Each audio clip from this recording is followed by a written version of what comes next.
Start करेंगे आज chapter 10 gravitation, class 9 का चैप्टर है ये, और इसके इंडेक्स क्वेश्चन पेज नंबर 134 से। तो फर्स्ट क्वेश्चन है state the universal law of gravitation. हमें यूनिवर्सल लॉ ऑफ ग्रेविटेशन जो है वो बताना है। तो पहले हम इसकी डेफिनेशन देख लेते हैं। According to the universal law of gravitation, every body in the universe attracts every other body with a force which is directly proportional to the product of their masses and inversely proportional to the square of the distance between them। तो कहा है कि universe में एक body दूसरी body को attract करती है एक फोर्स के साथ, और वो फोर्स क्या होती है, वो प्रोपोर्शनल होती है, डायरेक्टली प्रोपोर्शनल होती है उन दोनों ऑब्जेक्ट का जो मास है उनके प्रोडक्ट के, और इन्वर्सली प्रोपोर्शनल होती है उन दोनों ऑब्जेक्ट के बीच का जो डिस्टेंस है उसके स्क्वायर के। तो देखिए इसको हम ऐसे एक्सप्लेन कर लेते हैं। ये मैंने दो बॉडी ले ली, दो ऑब्जेक्ट ले लिए, इसका मास है m1, इसका मास है m2। अब इन दोनों के बीच में जो फोर्स लग रही है वो क्या है, डायरेक्टली प्रोपोर्शनल है इन दोनों के मास के प्रोडक्ट के। तो इन दोनों का जो मास है उनका प्रोडक्ट कर देते हैं m1 इंटू m2। ठीक है, ये फर्स्ट इक्वेशन हो गई। And inversely proportional to the square of the distance between them. जब हम इन दोनों ऑब्जेक्ट के बीच का डिस्टेंस फाइंड करेंगे तो हम इनका डिस्टेंस इनके सेंटर से फाइंड करेंगे। तो इसके सेंटर से इसका जो सेंटर है, इस ऑब्जेक्ट का जो सेंटर है, इसका जो डिस्टेंस ले लिया हमने वो ले लिया d। ठीक है, तो इन्वर्सली प्रोपोर्शनल है वो फोर्स इनके बीच का जो डिस्टेंस है उसके स्क्वायर के। तो कोई भी चीज़ इन्वर्सली प्रोपोर्शनल होती है तो उसको 1 में लिखते हैं। ठीक है, तो डिस्टेंस कितना है, d है, और वो इन्वर्सली प्रोपोर्शनल है डिस्टेंस के स्क्वायर के, तो d का स्क्वायर करेंगे। ये हो गई हमारी सेकेंड इक्वेशन। अब इन दोनों से हमें क्या मिला, force is proportional to, directly proportional to the product of their masses and inversely proportional to the square of the distance between them. ठीक है, अब हमें जब प्रोपोर्शनल को हटा के इक्वल में लगाना होता है तो हम एक कांस्टेंट टर्म यूज़ करते हैं।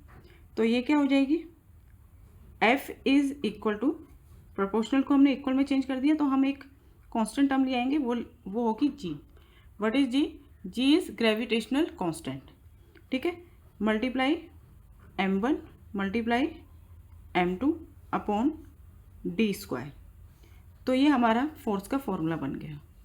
इसी तरह से इसी से हम G जो है वो भी कैलकुलेट कर सकते हैं। फोर्स हम मेजर करते हैं न्यूटन में। ठीक है, फोर्स की जो SI यूनिट होती है वो न्यूटन होती है। अगर हमें यहीं से G निकालना हो, ग्रेविटेशनल कांस्टेंट की वैल्यू निकालनी हो, तो G इज इक्वल टू क्या हो जाएगा, F इंटू डी हो जाएगा, F इंटू डी स्क्वायर, और m1 m2 ये अपॉन में आ जाएंगे। ठीक है, और G की SI यूनिट क्या होगी, फोर्स क्या होता है, न्यूटन। डिस्टेंस कितना होता है, हम डिस्टेंस लेते हैं मीटर में, तो मीटर स्क्वायर। ठीक है, क्योंकि डिस्टेंस आएगा मीटर में और मीटर का स्क्वायर करेंगे तो मीटर स्क्वायर हो जाएगा, अपॉन में मास फर्स्ट का, मास सेकंड का, मास हम लेते हैं केजी में, तो केजी इंटू केजी स्क्वायर। तो जी यानी कि ग्रेविटेशनल कांस्टेंट जो है उसकी जो SI यूनिट होती है वो होती है न्यूटन मीटर स्क्वायर पर केजी स्क्वायर। इसको आप ऐसे भी लिख सकते हैं, न्यूटन मीटर स्क्वायर पर केजी स्क्वायर। ठीक है, इसी पे बेस हमारा सेकंड क्वेश्चन है।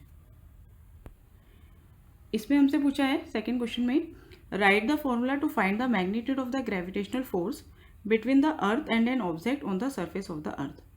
अब हमें ग्रेविटेशनल फोर्स जो है, फोर्स का फॉर्मूला बनाना है जो लग रही है किस किस के बीच में, अर्थ और एक ऑब्जेक्ट जो अर्थ के सरफेस पे रखा है उन दोनों के बीच में। तो ये हो गया अर्थ, अर्थ के ऊपर एक ऑब्जेक्ट रखा है ये। ठीक है, अर्थ का जो मास है वो हमने कैपिटल M ले लिया, और ऑब्जेक्ट का जो मास है वो हमने M ले लिया। जब कोई भी ऑब्जेक्ट अर्थ के सरफेस पे रखा है तो उस ऑब्जेक्ट का और अर्थ का जो डिस्टेंस होगा वो क्या होगा, अर्थ के रेडियस के इक्वल होगा ये, और अर्थ का रेडियस हमने r ले लिया।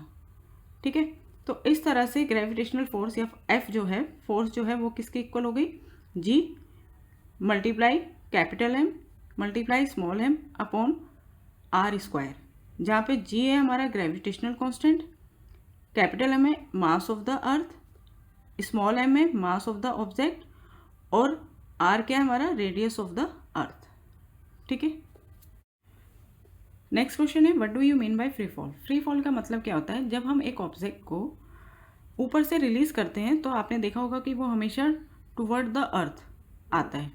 क्यों आता है, क्योंकि अर्थ से उस पर एक फोर्स लगती है जिसे हम कहते हैं ग्रेविटेशनल फोर्स ऑफ अर्थ। ठीक है, तो ये ग्रेविटेशनल फोर्स जो अर्थ लगा रहा है उसके कारण वो ऑब्जेक्ट अर्थ की तरफ अट्रैक्ट हो रहा है और उस ऑब्जेक्ट पर कोई और फोर्स नहीं लग रही, तो इसको हम कहते हैं फ्री फॉल। ठीक है, इस बॉडी को हम कहते हैं फ्री फॉल, इसको गिरने को, नीचे आने को कहते हैं हम फ्री फॉल, और इस ऑब्जेक्ट को कहते हैं हम फ्रीली फॉलिंग बॉडी या फ्रीली फॉलिंग ऑब्जेक्ट। ठीक है, the falling of a body from a height toward the earth under the gravitational force of earth with no other force acting on it. एक body का एक height से गिरना अर्थ की तरफ ग्रेविटेशनल फोर्स ऑफ अर्थ के कारण, जब उस पर कोई और फोर्स एक्ट नहीं कर रही, तो इसको हम फ्री फॉल कहते हैं। And such a body is called freely falling body, और इस तरह की बॉडी को या ऑब्जेक्ट को हम फ्रीली फॉलिंग बॉडी या फ्रीली फॉलिंग ऑब्जेक्ट कहते हैं। So when ever a body false toward the earth on its own, तो जब भी एक बॉडी अपने आप अर्थ की तरफ आती है, we say that it is under free fall और that is it is a freely falling body. तो इसको हम फ्री फॉल कहते हैं या फ्रीली फॉलिंग बॉडी कहते हैं। ठीक है, नेक्स्ट क्वेश्चन है what do you mean by acceleration due to gravity. अब हमें बताना है कि एक्सेलरेशन ड्यू टू ग्रेविटी का मतलब क्या है। देखो, जब हम एक ऑब्जेक्ट को एक हाइट से छोड़ते हैं, ड्रॉप करते हैं, तो उसमें एक यूनिफॉर्म एक्सेलरेशन प्रोड्यूस होता है। वो यूनिफॉर्म एक्सेलरेशन किसके कारण प्रोड्यूस होता है, gravitational pull of the earth.